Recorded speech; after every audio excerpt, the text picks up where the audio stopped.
Welcome back, everyone. This is your host, the DN WhatIf, here with another exciting fanfiction. Today, we're diving into part 1 of What If Mineta's Nightmare Forced Him to Change His Ways? A special shout out to the original creator, LeMel, for their incredible story, Redemption of a Grape Hero. Please make sure to show your support by checking out their work. If you enjoy this video, don't forget to hit that like button and subscribe for more fanfiction content just like this. Now, let's get started with a fanfic. Inko was working on dinner when she received a phone call. After setting the knife down on the counter, Inko pulled out her phone. Without even needing the caller ID, she already knew it was her husband. "Hey Hisashi, are you headed home from work?" Inko said, familiar with this routine, as her husband liked to always call her whenever he was driving home. A weird habit only Hisashi had, as all her friends' husbands rarely did anything of the sort. Most days it was just routine, but sometimes it was a helpful reminder of when dinner needed to be ready. "I am honey, but I have good news. I got a call from the hospital a few minutes ago. Kana just came out of labor," Hisashi said as excitement filled his voice.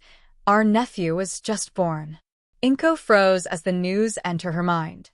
She had to go over it a few times before everything made sense. Once it did, she screamed, "Wait? What do you mean? Kana already had her baby, but he wasn't due for another week. And how are you acting so calm?" Inko knew she should be excited for her sister, as this was the day the three of them had been waiting for since Kana first learned she was pregnant. Yet to hear the news so suddenly, Inko's worrisome mindset was acting up. Honey, everything is okay. I'll be home to pick you up in a few minutes, then we can head over together. I'm sure your sister will appreciate our company," Hisashi said, reassuring his wife that everything is fine. Yet he was failing. As Inko had been talking to him, she had turned off the stove and ran into the nearest bathroom. Grabbing a comb, she began to brush out of the mess she had since waking up. As she brushed her hair, she said, "No, Hisashi, everything is not okay. We were supposed to have a week left to prepare everything. Most of everything won't be ready until Friday. Hisashi, it's Monday." Hisashi laughed a little. "Inko, Kana, and the kid most likely won't be discharged until Thursday at the earliest. We still got some time to make sure everything is in order. I'm pulling into the neighborhood right now." Inko's panic rose even more, and she dropped the hairbrush. Unfreezing, she dove up her makeup bag and began searching for lipstick. She wanted the delivery to be perfect, to have everything ready for when her sister and nephew left the hospital. "Honey, what did I just hear fall to the ground? And what did you just unzip?" Hisashi asked. Though he had grown accustomed to how easily his wife could panic at the smallest things, this was almost assuming. This was a time when her panicking was becoming a bigger issue than what she was panicking about. "You realize that we were supposed to have dinner with Mistuki and her husband tonight. Katsuki has given them a whole night's rest yet and isn't supposed to for another 2 months. Inko declared, having read all the baby care books so she could help out her friends. "I already told Masaru, and he informed his wife. They're fine, they'll order some takeout," Hisashi said, then realized his mistake. Inko stopped as she did too. "Hisashi." Her voice took a tone as if she was right to tear himself apart like she was an apex predator. "You mean to tell me that you informed the Bakugos of the situation before you informed me, your wife and sister to Kana?" "I'm sorry," Hisashi said, as if begging for his life, which he basically was doing, but he couldn't tell if it was working. "I'm pulling up to the house right now." That seemed to make Inko refocus. Forgetting the lipstick, Inko splashed some warm water on her face and then ran out of the bathroom. She hurried down the hallway and slid through the living room, using her quirk to pull her purse into her hand from the couch. As she did so, stopping at the front door, she knelt down and slipped on her shoes. Once the laces were tied, Inko ripped open the door and dashed out. After barely remembering to lock the door, Inko took off down the walkway. As she reached the road, Hisashi pulled in from a house. Sliding across the hood, Inko threw the passenger door open and got in. Then, without so much as a hello or any kind of greeting, Inko looked at Hisashi and said, "Drive." Knowing it was in his best interest to obey his wife's command, Hisashi put his foot down on the gas and tore down the street. Working on getting to the hospital quickly, while making sure not to get pulled over, Hisashi could see the worry growing on his wife's face. "Inko, everything will work out fine," Hisashi said, but noticed that she didn't seem to hear him. She didn't seem to be paying attention to anything around her until Hisashi pulled into a parking spot and turned the car off. As if the chair was going to shock her, Inko shoved her door open and leapt out of the car. Hisashi had to work fast to get out of the car. As he got away from the car, he looked down the parking lot and saw that Inko was already by the elevator and had pressed the button. Moments later, the elevator dinged and the door opened, forcing Hisashi to run to make it in time. He barely made it, having to squeeze in right before the door closed. He had to lean against the railing to catch his breath. He looked at Inko and said, "I don't want a word out of your mouth. I'm not the one that trained to be a hero. I feel like I'm about to have a heart attack." "I told you should start going to the gym more than once a month," Inko said without taking an eye on the light that indicated which floor they were on. She was barely winded despite having done more running than her husband. Hisashi shook his head as he stood next to Inko. Once they reached floor 6, the door opened and Inko began to move forwards, only to be slowed by her husband. Keeping his arm intertwined with Inko's, Hisashi walked Inko up to the reception desk. "Hello. Welcome to floor 6 of Shizuoka General. Who are you here to see?" the receptionist asked, looking up from her computer. "Kana Tsutsumi," Inko said, wanting to see her sister and her nephew. "I'm sorry we don't have anyone by that name," the receptionist said, without looking at her computer. Hisashi smirked a bit. Despite Kana being Inko's sister, Hisashi knew more about the political world of heroes than Inko did. Hisashi knew Kana wouldn't use her real name, as whenever a heroine got pregnant they usually did their best to keep it a secret. And Kana had done her best to hide her pregnancy. The fact the photos the media managed to get of her were always from a distance helped, making it hard to see her baby bump. Not that she really had one. Then try Kara Midoriya. "We're her sister and brother-in-law," Hisashi said, giving the name he had helped Kana set up in preparation for all this. The receptionist smiled as she did a quick look over at her computer. Then she stood up and gestured down the hallway.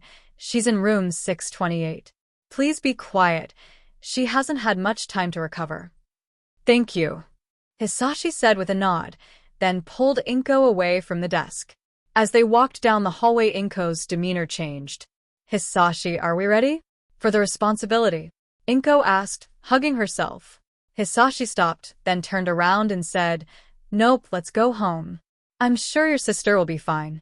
Hisashi began walking in the opposite direction, but before he could get too far, Inko used her quirk and grabbed Hisashi by his shirt collar. Once Hisashi felt his shirt start to pull him back, he stopped and chuckled. He then turned and walked back to Inko, placing an arm over her shoulder. "We've done everything we can to prepare, but for things like this, sometimes your best isn't to be prepared for everything, but doing your best to adapt to the unknown." Inko hugged Hisashi and cried a bit into his shirt. Hisashi hugged Inko until she stopped crying. Once she stopped, she looked up at her husband and he asked, "Are you ready to go in?" Inko nodded. So together they took the last few steps to room 628, where Hisashi knocked on the door. A few moments later, a voice called out, "Who is it?" The voice sounded exhausted, but unable to sleep. "It's Inko and Hisashi," Inko said, in a calm voice. "Inko, it's good to hear your voice. You can come in if you leave your baggage in the hallway," the voice said, with a little humor in it. Hisashi gave a fake laugh and opened the door. "Obviously you're not that tired, if you're able to joke about that." Hisashi and Inko walked in and saw Kana leaning against her bed. Her breath was slow, and her eyelids were half closed. She tilted her head and, despite being very pale, she gave a small smile as she saw the two. "Hisashi, I'm going to be able to joke about that on my deathbed," Kana said, her smile turning into a smirk.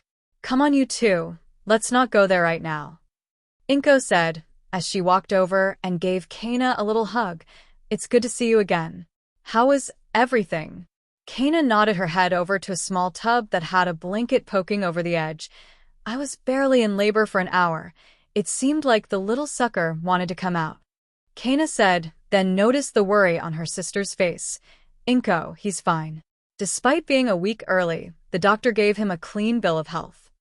"So, what are you thinking about naming him?" Hisashi asked, walking over to the tub and looking at the newborn that lay inside. The newborn was wrapped tight in a swaddle and was fast asleep. "I thought I would leave that up to his parents," Kana said. Inko took a shuddered breath and almost fell to the floor. "Inko, that's why you left training. You wanted to have a family, something you have been trying to have for 3 years now. That is the whole reason I carried him." Inko looked her sister in the eyes and asked, "Are you sure?" Using all of her strength and willpower, Kana leaned forwards and gave her younger sister a hug. "I'm sure. It's not like my work will give me the time to be a proper mother. I want him to grow up with that in his life." Kana broke the embrace and looked Inko in the eyes. "Hey, that doesn't mean I won't be there when I can. I'm the one that went through all this. I'm going to see him grow up. So, what are you going to name him?" "Izuku, Midoriya," Inko said, walking over and seeing her nephew for the first time. Inko looked back at Kana, who simply nodded. 3 days later, Kana and Izuku were discharged from the hospital. As Hayashi was unavailable, Inko picked them up and drove them home. At Hisashi and Inko's house, Inko carried Izuku while slowly walking next to Kana. Unlocking the front door, Inko helped Kana through the living room and to the ground floor guest room. After skillfully slipping Izuku into the bassinet that had arrived early, Inko sat down on the bed next to her sister. Together they sat on the bed in silence for a few minutes. "Do you remember the day you told me you weren't going to train with me with the Hero Public Safety Commission anymore?" Kana asked, then took a small drink of water.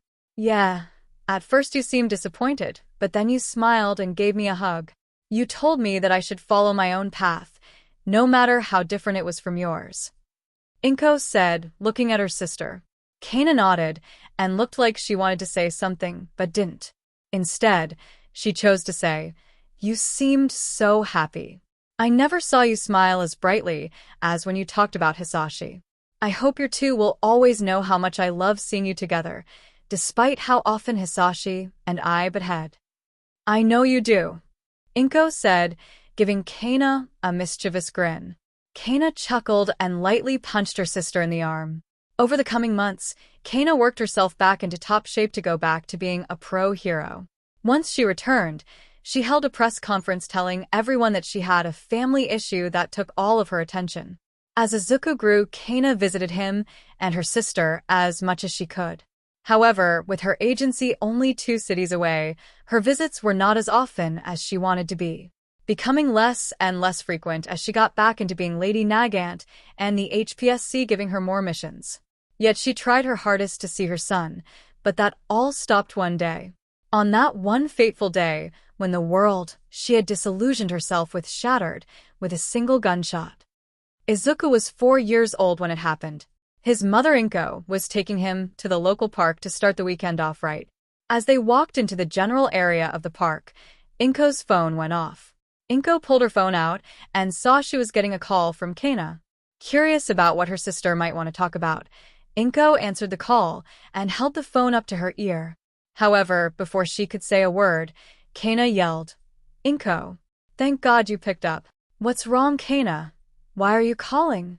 Inko asked, immediately noticing the stress of worry in Kana's voice. Inko felt herself begin to worry about her sister worrying, so she had to take a few deep breaths. "Inko, I need you to listen to me. What I'm about to say is going to be confusing, but I need you to listen to me," Kana said, sounding out of breath. That made Inko extremely worried, as she hadn't heard Kana lose her breath. Not after training with the HPSC. Kana wasn't out of breath because she was tired. No, she was stressed.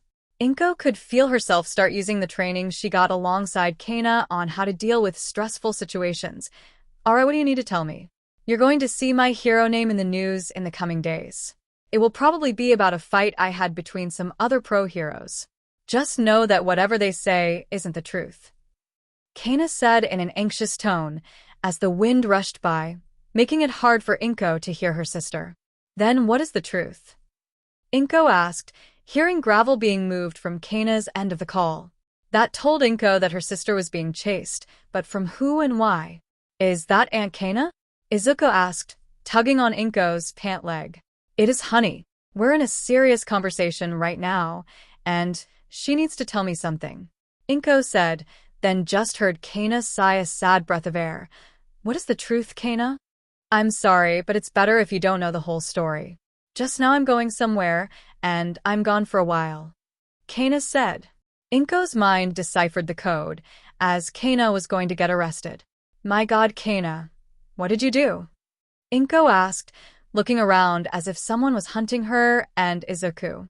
She scanned the crowd, a new couple walking their dog around the park, a street vendor selling snow cones. Just other people doing normal daily tasks. None gave off malicious intent. "I'm sorry I can't tell you that. But there's something you can promise?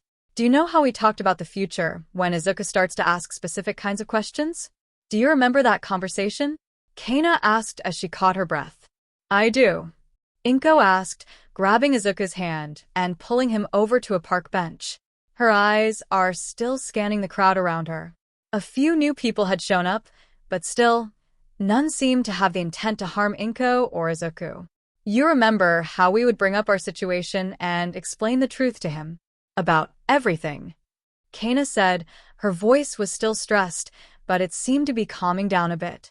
Talking to her sister always calmed Kana down, no matter what was stressing her out. "I do," Inko said as she looked down at Izuku. "I need you to promise that doesn't happen. Whenever Izuku starts asking those questions, tell him whatever lies will convince him the most.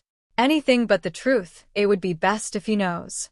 It will save him from a world of pain and hurt, a legacy he doesn't need to be a part of. Can you promise me that?" Kana asked.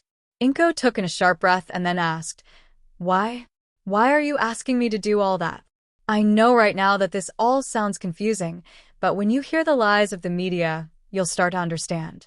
For now, all I can tell you is it would be for the best if you and your family didn't have any connection to the name of Kana Tsutsumi or Lady Nagant. As my younger sister, can you do that?" Kana said. Her voice sounded like metal being sharpened. "Just tell me why. Why do I have to promise this? And I'll agree," Inko said.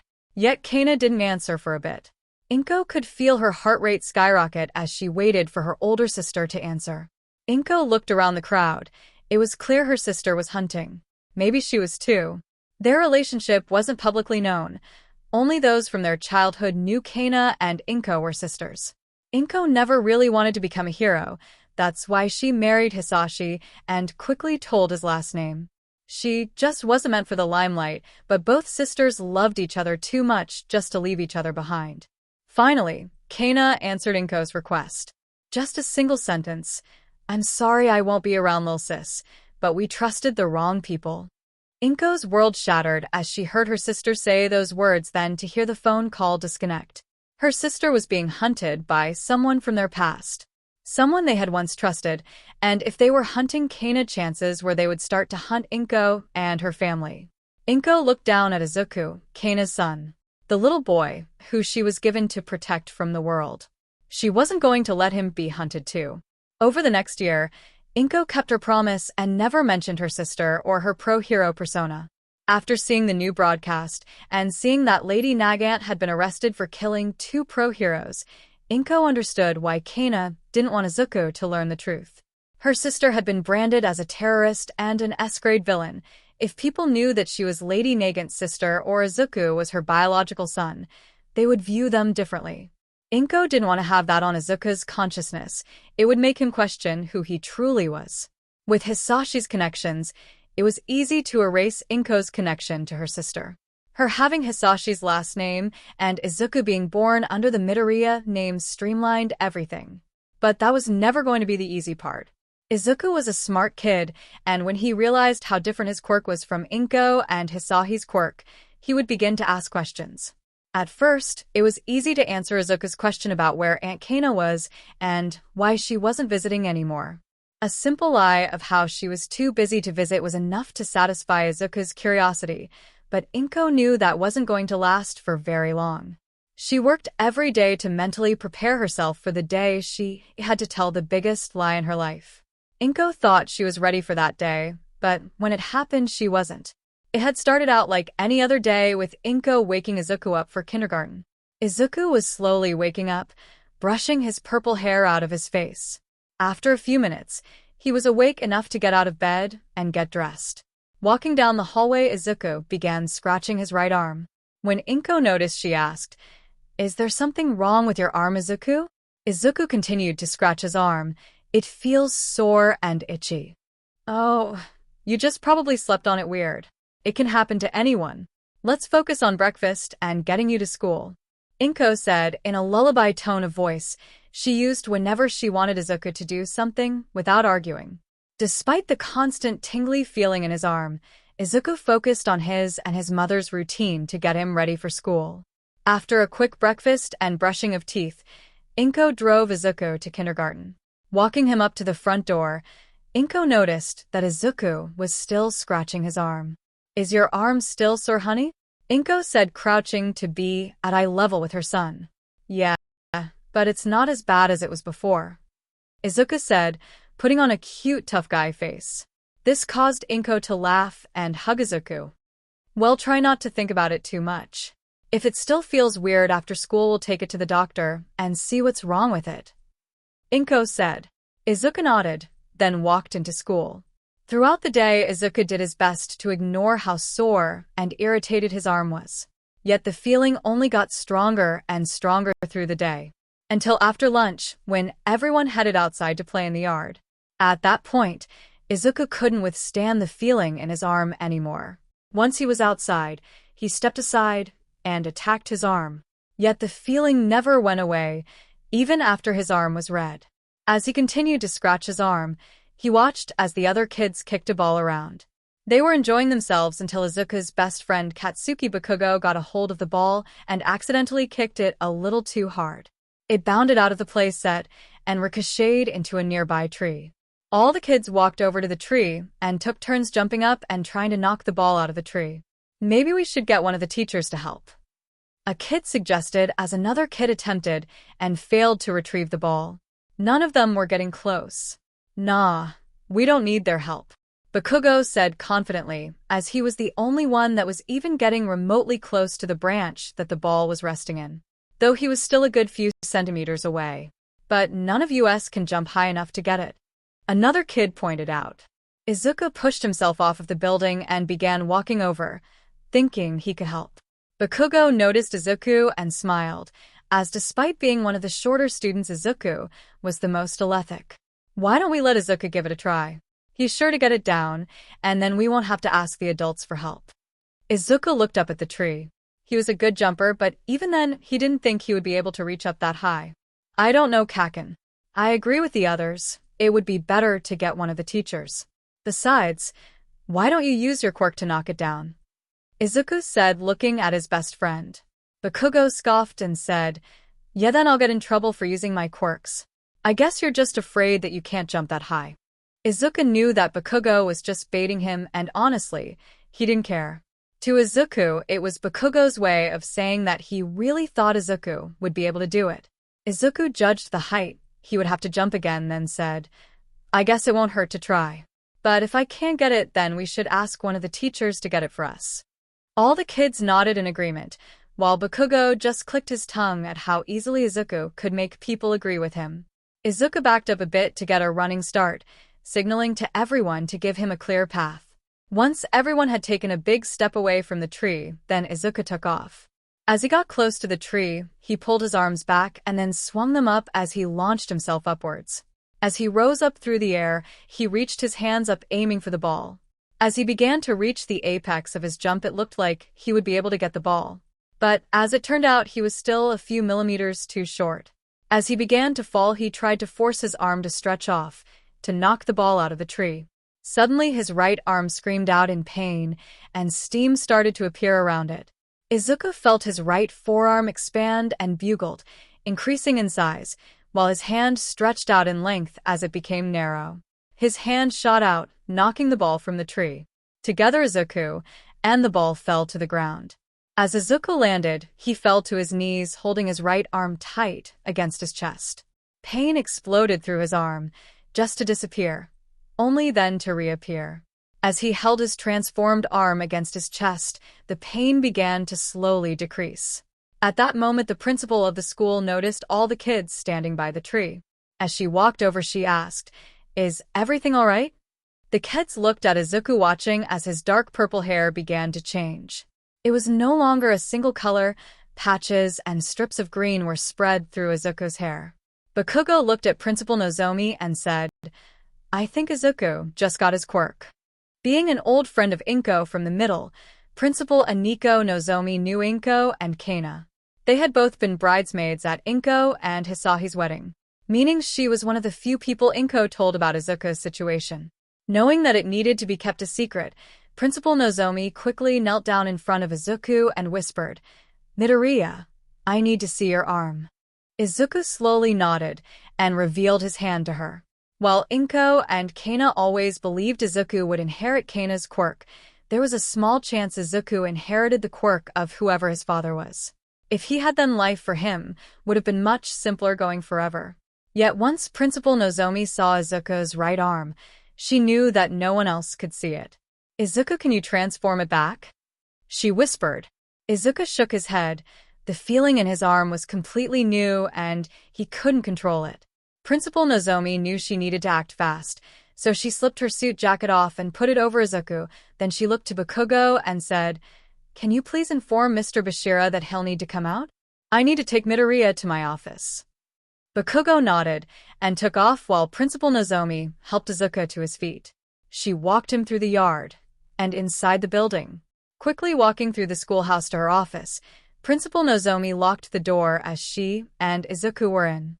She instructed Izuku to sit in one of the chairs as she walked over to her desk and dialed Inko's phone number. Once the line connected, Principal Nozomi said, "Hello, Inko. I hope you're having a good day." "That's good to hear. I'm calling because Izuku's quirk appeared." "Sadly, it's Kana." Nearly a perfect match, even down to the hair changing. No one else had seen his arm, not even the other kids. "You came to me because you trusted me. It's okay for now. We're in my office right now. However, there is an issue. He doesn't know how to transform it back. I think it would be best if you got here as soon as possible.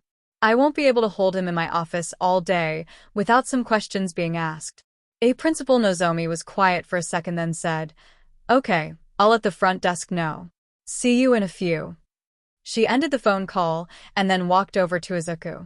She crouched down and looked Izuku in the eye, then said, "Your mom is going to be here in a few minutes, okay? How are you feeling?"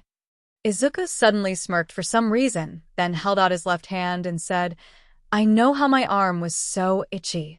He opened his left hand, and inside his palm was a small glass marble. This got inside. Principal Nozomi looked at the marble, extremely confused. A question that won't be answered until Inko arrived. Luckily, it was in a timely manner. Her arrival was announced when a knock came on the door.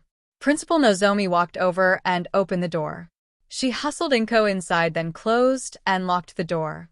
Principal Nozomi quickly explained how Izuku was trying to get a ball out of a tree. With that information, Inko knelt in front of her son and with a smile said, "Izuku, I'm going to need to take a look at your arm. Can you show it to me?" Izuku slowly nodded and extended his right arm from within the jacket. Inko was surprised to see Izuku's arm, then she looked at her friend. Principal Nozomi had said that it was almost a perfect match, but Izuku's arm looked nothing like Kana's, while Kana's rifle extended out of her elbow, contorting her lower arm against her shoulder. An aspect of her sister's quirk Inko honestly found disgusting. Yet instead of that, Izuku's entire forearm had transformed into the rifle. His forearm had transformed into the stock and main body of a long-range rifle, while his entire hand had stretched and narrowed into the barrel. It looked like a streamlined version of Kana's quirk, meaning it had evolved and was more powerful. But now was not the time for testing Izuku's quirk. "Would be fine if I took Izuku home for the rest of the day?" Inko asked, looking over at her old friend. Principal Nozomi nodded and said, "It's standard practice for a kid to go home early when their quirk first comes in. And between you and me, if you need the rest of the week, take it." Inko nodded, then looked back at her son. She could help him learn his quirk later, for right now he needed to transform his arm back. Having trained with Kana with the HPSC, Inko and her sister learned a lot about each other's quirks. Kana has talked about how it was hard to keep her quirk from forming when she was stressed. For something like this to happen must have been really stressful for Izuku.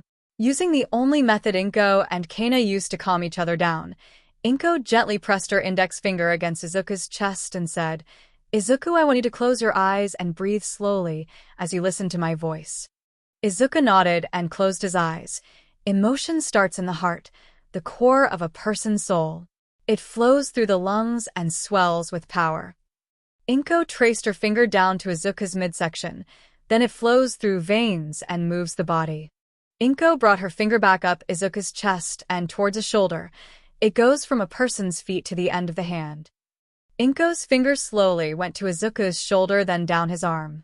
As Inko's finger slowly approached Izuku's elbow, steam began to appear around Izuku's lower arm.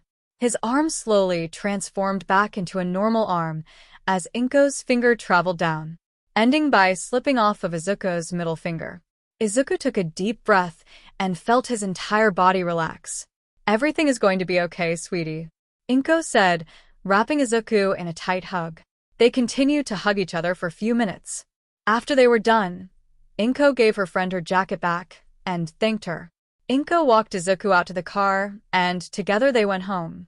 At home, Inko made Izuku a small snack of rice, then they sat down at the kitchen table.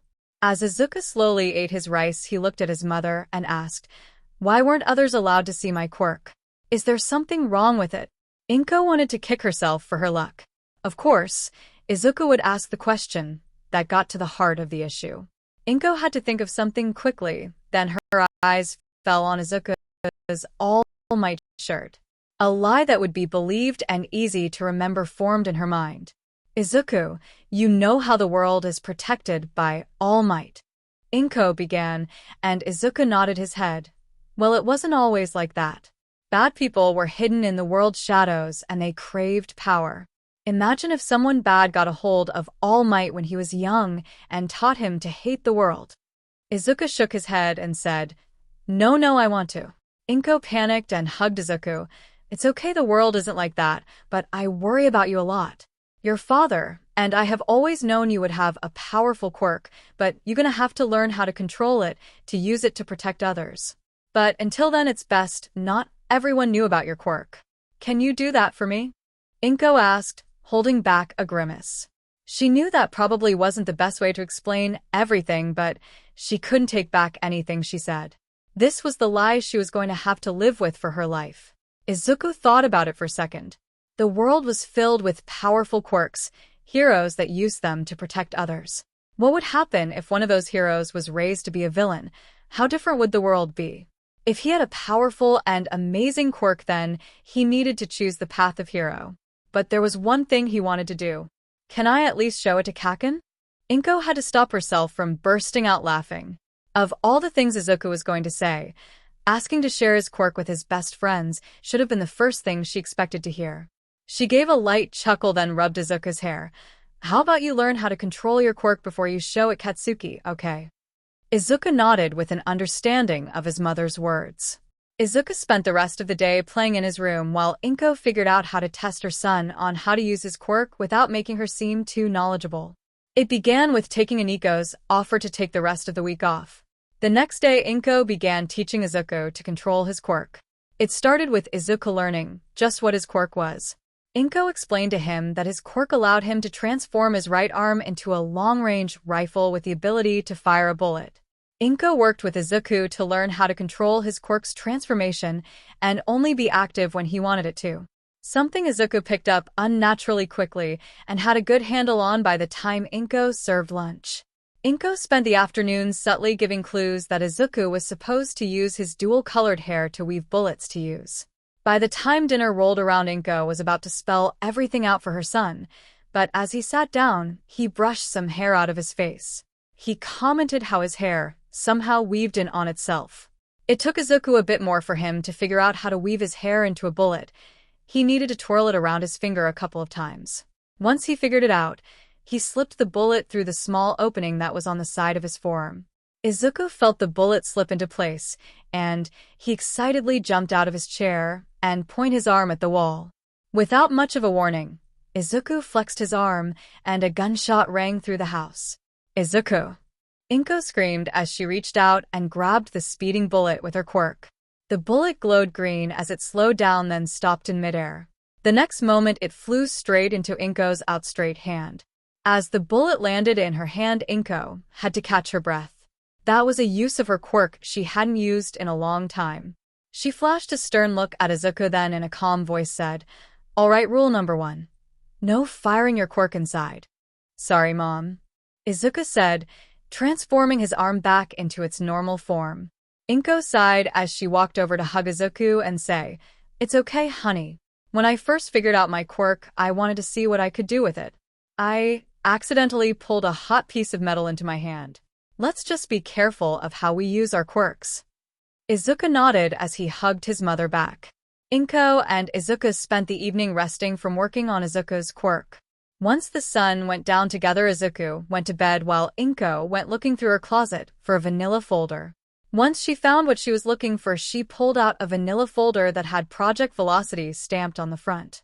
Inko walked back to the kitchen table and sat down. She put the vanilla folder on the table and then opened it. Inside were summaries of the different trainings she and Kana did as teenagers. She then came across a photo of them trying out their new hero suits, testing to see if they like them. Lady Nagant was written over Kana's photo, while Summoner was written over Inko's. But that wasn't what Inko was looking for. Moving to the back of the folder, Inko located a business card of her and Kana's old HPSC handler. Inko knew she could teach Izuku how to use his quirk, but that was about it. For the skills for Izuku to effectively use his quirk, she was going to need some extra help about that.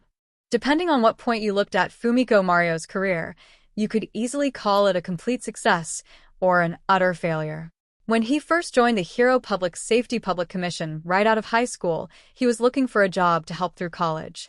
It was a low-end job, simple 9 to 5 that let Mario live a bit in luxury. But he didn't feel like he was making a difference, and that was part of the reason why he wanted to further his education. At first, he kept his head down at his job and did what he needed to do, but as he got further and further in college and worked more and more under the commission, he began to notice a gap in the skills of the average pro heroes and the skills that were needed to take down the average villain. Any villain that presented an actual threat to Japan's natural security, only the top 12 or so pro heroes were deemed capable of handling it. Even that was year to year based on which pro heroes were popular at the time. Seeing this problem and wanting to get ahead of Mario, he began constructing a program whose purpose was to find young talented kids with powerful quirks and accelerate their training to become pro heroes, so by the time they entered high school they were on the level of rookie pro heroes. Then, throughout their career, these heroes would be able to handle any kind of situation they came across. Yet creating Project Velocity on paper and getting it to the hands of the HPSC president was another story. When Mario first created the program, he was still a 9 to 5 employee and didn't have much sway in anything, so he had little hope of getting the program greenlit. But as Mario worked through college and earned his master's in criminal behavior, he used his knowledge and charisma to help his coworker. With all his promotions and his position keeping him and his wife in Mustafa, Mario began to lose hope in his program. So in one last attempt, Mario decided to try and send a 1,000-page memo to the president of the HPSC. Yet he didn't expect any response, so he shelved Project Velocity for years, saving the only other digital copy to a flash drive on his keychain. And that's where Project Velocity stayed until he received words the HPSC president walked to talk to him. Mario was flown into Tokyo and given 30 minutes to give a presentation about Project Velocity. Those 30 minutes were the most stressful for Mario. But after giving his closing remarks, Mario was surprised the HPSC president began to tap his pen against his desk. More so when the HPSC president put down his pen and then rolled it away. Mario was ready to speak when the HPSC president stood up and walked away from his desk. He walked up to the floor-to-ceiling window behind his desk and looked over the city. "Tell Mario, how long have you been working for the commission?" "Sir?" Mario asked. "It's a simple question. You were able to write a 1,000-page memo abbreviating your program. You could have written it longer, but you knew the longer the memo, the less someone was going to read it. So, I think you should be able to answer my question. How long have you been working for the commission? The HPSC president asked again. Since I graduated high school, sir. I'm coming up on the 11-year mark. Mario said as his eyes jumped down the unsigned document that the HPSC president had left behind. Even early on, you noticed discrepancies on what makes someone a pro-hero. The HPSC said as he put a hand on the window and leaned on it as he looked over Tokyo, the most preposterous city in Japan and one of the most attacked by villains. Sir, Mario asked, I've been in my position for nearly 40 years, and I've never met someone that saw the same problem as I do. In your memo, you brought up that for most pro-heroes, it takes time for them to stop a villain, whether it's a hostage situation or a burglary. Yes, sir. It took a bit of factoring since every situation is unique in itself. Mario said. He shifted his weight awkwardly. Do you still hold to the belief you wrote for Project Velocity? The HPSC president suddenly questioned, catching Mario off guard. I might have been a little strong in my wording, but yes, Mario said as he began to tap his right hand against his leg. Had he been closed in because the HPSC president thought that he was an anti-hero? On page 379, you brought up the average cost for property damage, victim comp, and taxpayer dollars used to fix a situation after a pro-hero messes up. You were a bit off in your calculation, but you were using information that wasn't the whole truth, but you were right with what you had. The HPSC president said, causing Mario to be taken back. The president of the HPSC had read his memo. You see, you were using the tuition fees that were from more public hero high schools, but private high schools such as UA or Shiketsu, their yearly tuition fee can be upwards to 10 million yen. Remind me what you come up with is the average property damage paid yearly for most pro-heroes. It was 2.5 million yen at the high end, sir. Mario said. The HPSC president tapped his knuckles against the window and said, meaning within just 4 years a pro-hero can cause enough property damage that the cost would have covered sending them to UA for one. The HPSC president tapped his knuckles against the window once more, then turned to face Mario. I'll be frank with you, Mario.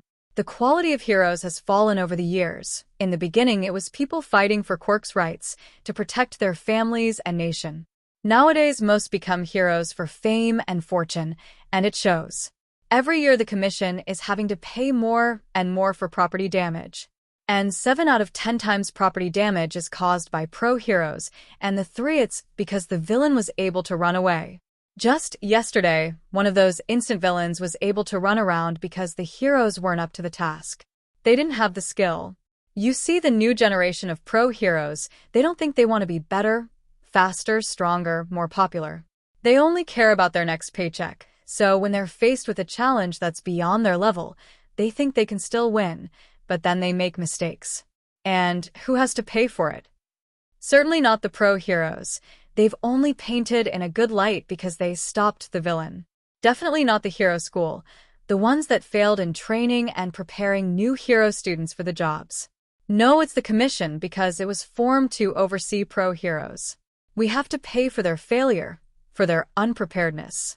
Until the point I'm forced to play my hand and demand new training for new heroes, all so they're better prepared, yet I'm told to back off. That's not my position or my job to oversee that part of the heroes.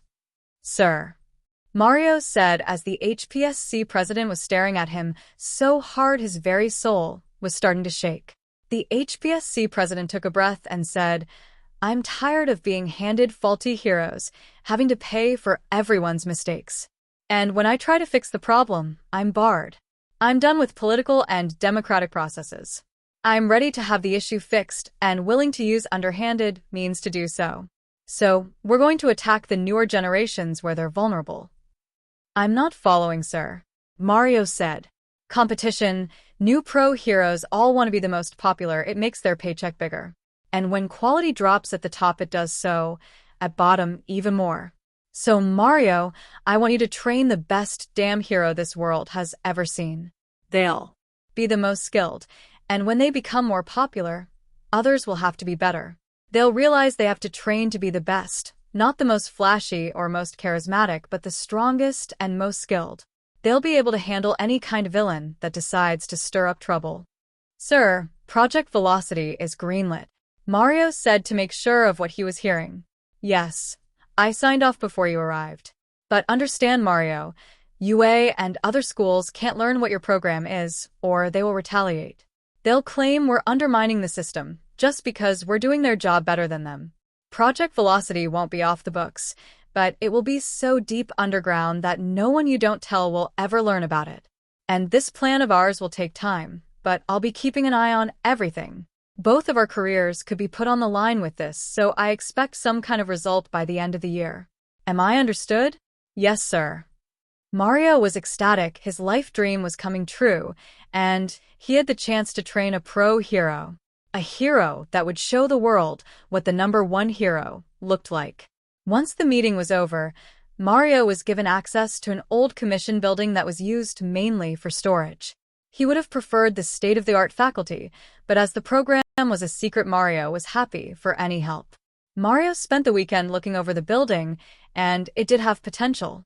So after calling in a few favors and working late at night, the building was slowly emptied and cleaned. Once that was all done, Mario had to find things to fill the place. The first and most obvious items were the training machine and turning a floor into a studio to train martial arts. One floor was dedicated to the filing and administration work. Then the building was sectioned off for more specialized training, such as different environments that pro heroes would come across or rooms to train specific types of quirks. Then came getting workers for the program. Mario was able to hire some of his coworkers who had climbed the job ladder as well, while hiring some fresh minds to the commission. And while the HPSC president stayed out of the program for the most part, remaining a silent observer, he did impress some few employees that Mario was more than happy to accept as a show of good faith. Then came the trainers. Those ranks were mainly filled with older HPSC employees who had once been heroes themselves or had trained in some form of martial arts their entire lives. Then the final brick to be laid was finding someone who had potential. A kid who had a powerful quirk and a baseline of skills to work on, but more than anything else, a kid had a deeply rooted want to become a pro hero. And while Mario wasn't about to find a kid, he came across a pair of sisters that were closely knit together and could grow to become a pro-hero duo. The older one could form a powerful rifle out of her elbow, and the younger sister had a weak form of telekinesis. When their files came across Mario's desk, at first he thought he had been given them accidentally. Though out of curiosity, he looked them over and became interested in the older sister. She could become one of the deadliest sharpshooters in the world, able to take out a villain from far away.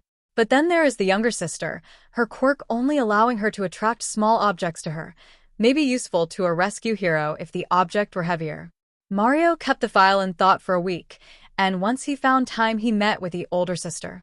The older sister was excited, to say the least. She wanted to protect the little guy in her own words. But when Mario explains that her younger sister would be barred, the older sister threatens to close the door. At the moment, Mario didn't think he should, but as Project Velocity needed to show results soon, he allowed the younger sister to join in the training. It didn't take long for Mario to become grateful he took the deal. Within months of training, the pairs of sisters were progressing faster than expected. And while it was a bit lost on him why, his wife happily provided scientific reasoning behind it. She explained they were sisters. That much was obviously. What wasn't so clear was what that meant. Mario's wife explained that they were close to each other in every aspect and wanted to see each other become the best version of themselves. That's why they trained so heavily, because they wanted each to be the best they could be. And all this pushing made the sisters better every day, until, by the time the young sister was a senior in high school and the older sister only had 3 years as a pro hero under her belt, they were on the level of many top pro heroes. One perfected long-range encounters while the other became the nation's top close-quarters fighter, and together there was no challenger, no opponent they couldn't fight against and win. Yet not everything can last forever. Though the younger sister happily trained alongside her sister, Mario noticed she didn't have the same drive to become a pro hero as her older sister. So after graduating high school, the young sister met a charming man, and it didn't take long before they were announcing they were getting married, and she would be leaving the life of a hero. Mario would admit the wedding was beautiful, and he was happy for the young sister, but the HPSC wasn't too happy about losing a valuable asset. Luckily for Mario, the older sister stepped up in her career and became a well-known hero.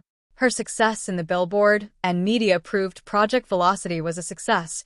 The media was covering everything they could about her. Then the older just had to go and ruin everything by killing the head of the HPSC. When Mario received the call that Lady Nagant had killed the president of the HPSC, he knew he had to protect his program at any cost. He worked tirelessly the following week, getting everything ready for anything that could be thrown at him. Then when the time came, he stood in front of the board of the HPSC. The worth of Project Velocity was brought into question, and whether the success achieved was worth the end results. Mario fought hard to keep the program alive, and under his command.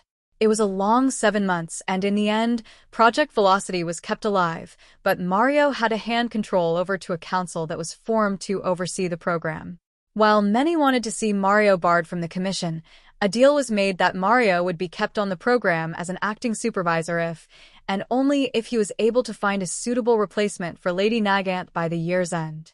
Luckily, fate was in Mario's favor, and only 6 months later, he was about to find a kid that was about to save over 50 people.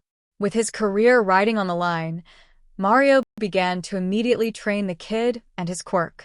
Everything about the kid's progress was documented, and when the evaluations came, the kid was on track to become the perfect replacement for Lady Nagant.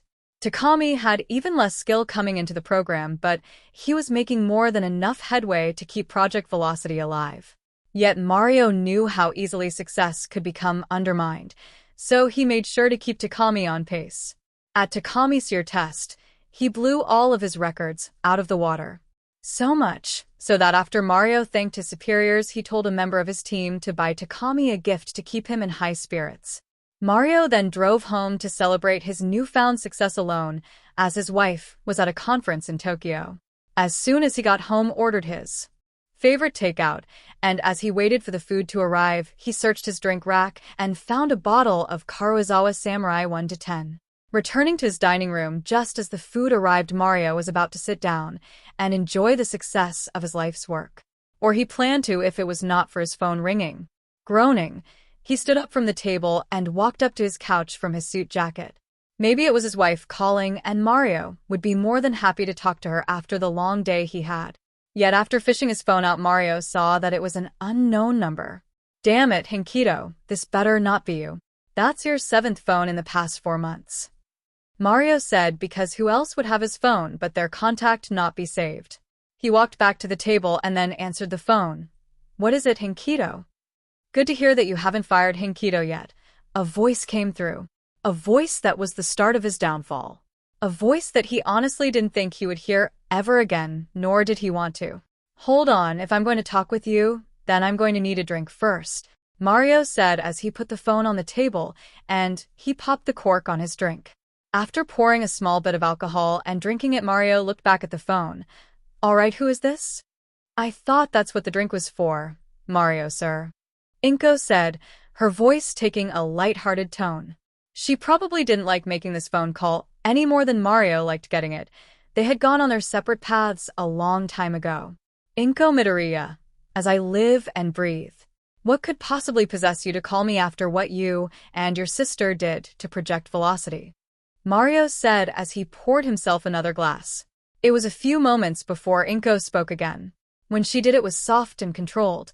Sir, I did not call you to air out any grievance, but I know my sister, and I didn't always show our appreciation for what you did for us.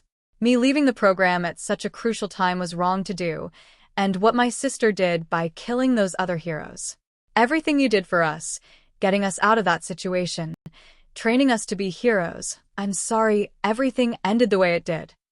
Mario shook his head as he had to remember the lie the HPSC had created for the media. Mario and his team had worked hard and fast to cover that mess up, yet from the way Inko spoke, she knew that wasn't the truth. Mario found that strange, but if she knew the truth, then why would be calling? She would never trust the HPSC again if she knew the truth. Well, thank you for that. So, what do I owe the pleasure of your call? Mario asked, his curiosity piqued by this. He needed to know if Inko knew the truth behind that day. If she knew, then no matter how well Takami did on his test, if Inko released that information, Mario could end up in Tartarus alongside Kana. "Sir, the day my sister got arrested, she called me." Mario began to panic as there had been no information of Lady Nagant making a call as the HPSC chased her down. Perhaps Inko knew the truth. "I was the last one she talked to before she was captured." "Sir, the way she spoke, it sounded like she was being framed for killing those pro-heroes. In her final words to me, she told me that we trusted the wrong person, and now I believe that same person might try to hunt me and my family down. I thought we had trained you to protect yourself in this situation, and your husband is in America right now," Mario said, still trying to figure out if Inko knew the truth. It was clear she didn't believe the story told to the media, but she didn't know the actual story. Kana hadn't revealed any of that information, so perhaps Project Velocity wasn't in danger and Mario could salvage Inko's potential. Mario heard Inko take a deep breath and then say, "Sir, Kana had a son." Mario almost choked on his own tongue. Kana had a child, yet she was never married, and how did she hide it from the media, let alone Mario and his team? She did her best to hide it from everyone, including the HPSC. In the end, knowing her job won't allow her to be a proper mom, she gave her son to Hisashi and me to raise. He gained his quirk today, and honestly, I don't know how to train him. To teach him how to use my sister's quirk without bringing up our past, I can't do that. I need help, and you and Project Velocity are the only people I know that can do so." Maybe it was the alcohol, maybe it was wanting to make up for past mistakes, to prove that the first trainees of Project Velocity were not such a big failure as the HPSC Council thought they were. Mario absorbed all this new information. Inko didn't know the truth, and because of that she still trusted Project Velocity. Kana had a son who had the same quirk as her, meaning it would just be if not more powerful. If Mario could train this kid to be a hero, then along with Takami, the HPSC would have two well-trained heroes on their payroll. "Well, Mrs. Midoriya, it sounds like your family has many secrets it's kept, but your position sounds troublesome. And though there has been rough terrain between us in the past, what kind of servant would I be to this nation if I turned you and your son away?" Mario said, pouring a third drink. He grabbed it as he stood up from the table and began to pace the room. "Thank you, Mario, sir." Inko said, "I'll inform the HPSC Council of our conversation and inform you when a time has been set apart for you and," Mario said as he swirled the alcohol in the glass. "Izuku Midoriya." Inko said, "Izuku to come into the faculty." "Oh, and Mrs. Midoriya, will there be any baggage this time?" Mario said as he remembered Kana's demeanor that despite Inko's quirk not becoming powerful, Kana would only train in Project Velocity if her sister could join her. It had turned out to be fruitful, but it was still a risk and a gamble nevertheless, and Mario didn't think his luck would stay positive much longer. To keep Izuku from learning of his past, he has not been informed of Kana being his mother. He has always been registered as a Midoriya, and I would like to keep it that way. That is all I ask for." Inko pleaded. She had promised Kana that her son would never learn the truth, and Izuku at the moment was a fragile kid. If he learned their family's dark secret, there was no telling how it would destroy him. "I understand. Your sister might have been framed for her misdoing, but to save your son from the public, I will grant that request. No one will be informed of your son's actual parents," Mario said as he raised his drink, as if giving a toast. Takemi had kept the program alive, but it was going to be Izuku who showed the nation of Japan the success of Project Velocity. "Good night, Mario, and thank you," Inko said. "Good night, Mrs. Midoriya," Mario said, then ended the call as he downed the rest of his drink. The day was glorious, but it was at night when true victory was achieved. Mario knew he couldn't let his opportunity waste away, so he needed to work fast. Switching over to contacts, Mario pulled up Henkito's number and called it. After the third ring, the call connected and Henkito opened with, "Good evening, sir, what do you need?" "Henkito, how would you feel about working some overtime?" Mario asked as he focused on getting everything ready. The timing of this was critical. He needed everything ready for when he stood in front of the HPSC Council. They would find out about his team training Izuku, and if they feared the past repeating, then Mario would most certainly be kicked from the program. And then control would go to someone else, something Mario couldn't let happen. The program was his dream, his idea. He wouldn't let someone else have the glory of it. On what, sir? Hinkito asked, making Project Velocity what it was always meant to be. Mario said with the plan of no longer allowing his career to be a laughingstock.